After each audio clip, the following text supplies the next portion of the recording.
This won't be a full normal review. There's plenty of those. I'm just going to talk about some of the stuff I liked, some of the stuff that was annoying. This is going to be like a sandwich review. You know, there's going to be some good stuff and then some negativity in the middle. And then we're going to end on some good stuff. So it's like a nice little burger. You know what I'm saying? Now, there is some circulation of, oh, Souls-likes are too hard and the difficulty is insane, which I used to be in the boat of.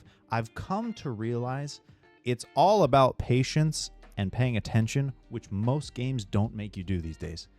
Like, yeah, some games have some decent challenge. If you want, you can knock down the difficulty. Most of these games don't have difficulty sliders.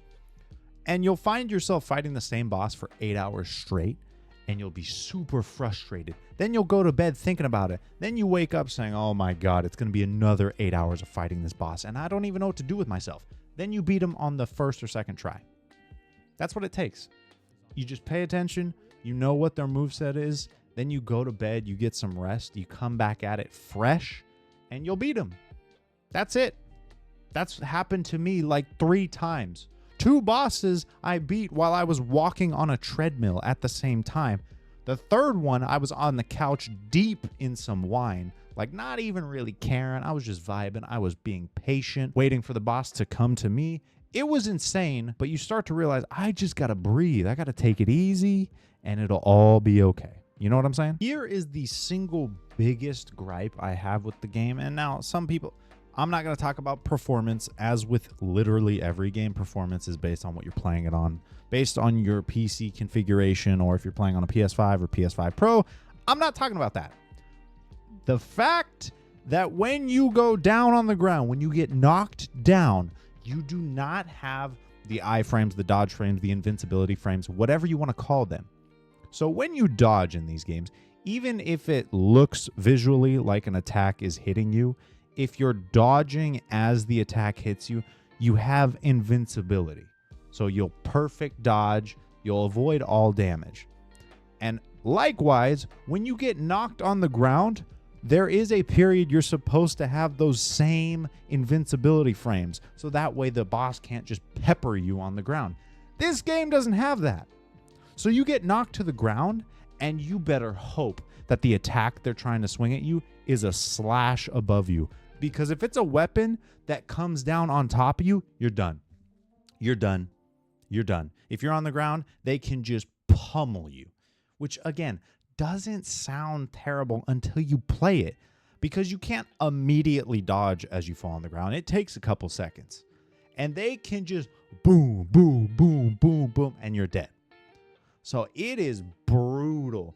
Like, it is a change to the whole Souls-like formula, and it is not a good one. Because these games are already difficult enough. And again, they give you those invincibility frames during like a perfect dodge as a reward for timing your dodge. It's like, oh, you're skilled enough to be able to dodge at the perfect moment, especially in this game. Very dodge heavy. So we're going to reward you with invincibility frames so you can get behind the enemy, stagger them, do an execution, whatever you got to do. It doesn't have that when you fall down.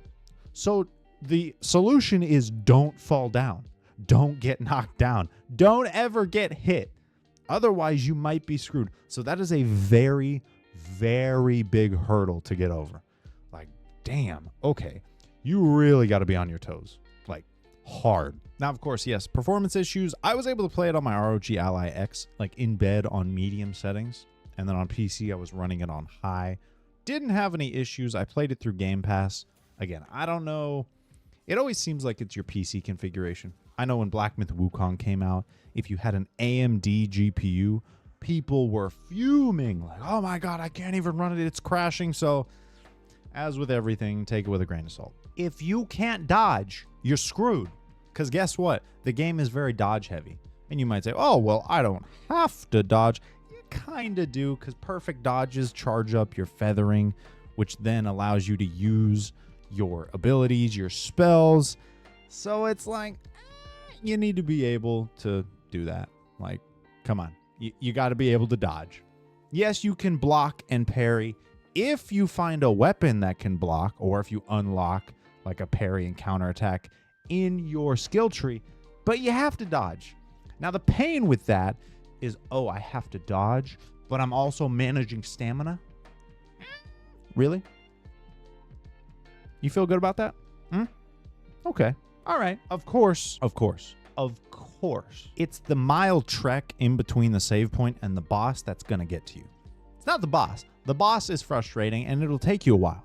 It's the million enemies trying to make your day more stressful that is going to stress you out. And then, when you feel good about the combat and you're in the zone, you're dodging, you're parrying, you're blocking, you know what? I'm looking all around me. Nothing's dropping on top of me. This big tumor's running at me, so I'm going to dodge him, and I'm going to fall off the map right before the save point. And just be ready. Weapons. This is such a good change on their part. You don't have to go farm 20 basic stones, 20 bronze stones, 1 epic stone, or whatever they're called to upgrade a weapon. And then 5 minutes later, you unlock a better one. So now you have to upgrade that weapon. It's so annoying, and this is so beautiful. There's a skill tree and one area that kind of focuses on your abilities and your magic, your heals. And then the rest are for the weapons. And as you upgrade and get increased damage, increased status effects, whatever it might be, every weapon you pick up moving forward has those upgrades. This is the standard, folks.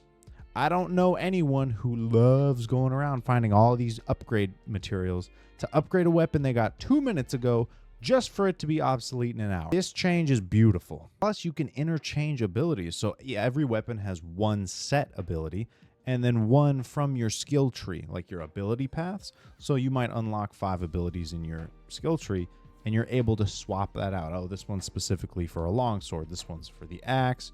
This is for the single blade, the dual blades. And you can swap out, mix and match, kind of find the perfect combination of abilities for you. You can just hot swap the abilities in and out on the weapons. Each one has like a set, and then you can bring one in from your skill tree. Beautiful. Love customization. It's great. Now, before you go and flip out as soon as you're 5 minutes in and you're like, oh my God, I can't block. I can't parry. It's tied to the weapons. So as you level up the skill tree, you'll see, oh, there's a block. Or, oh, this weapon I just picked up, its set ability is a block. That's also an option. But you might find in the longsword skill tree, oh, here's the parry. Now I can parry and counterattack. So don't freak out. It's there.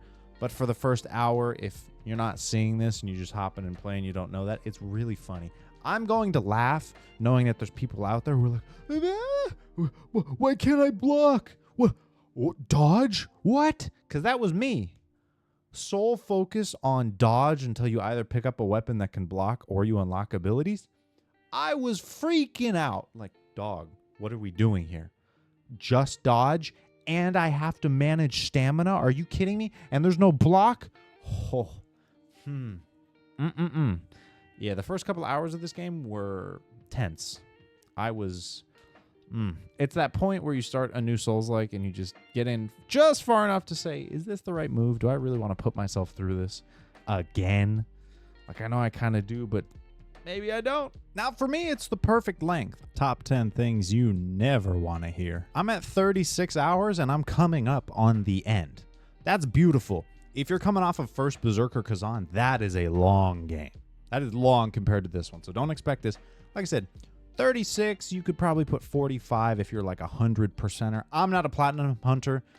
Some of those platinums for games are just like annoying. Oh yeah, play through 5 times and hit this one quest and make sure you select this one dialogue choice and then get 999 of this one item and then give it to this old man who's begging on the street. No, hell no.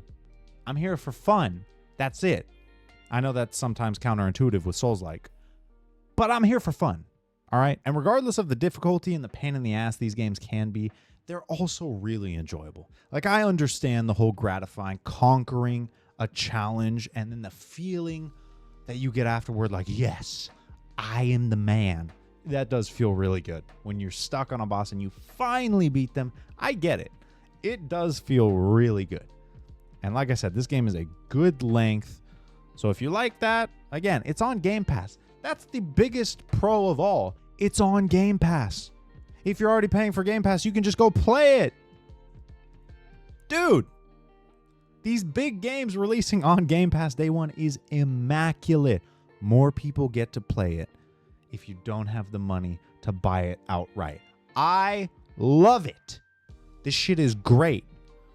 So let me know if you've played this. Like I said, I'm about to beat it. It's really good. The Battlefield 6 beta is live right now, so I'm going to go play some of that.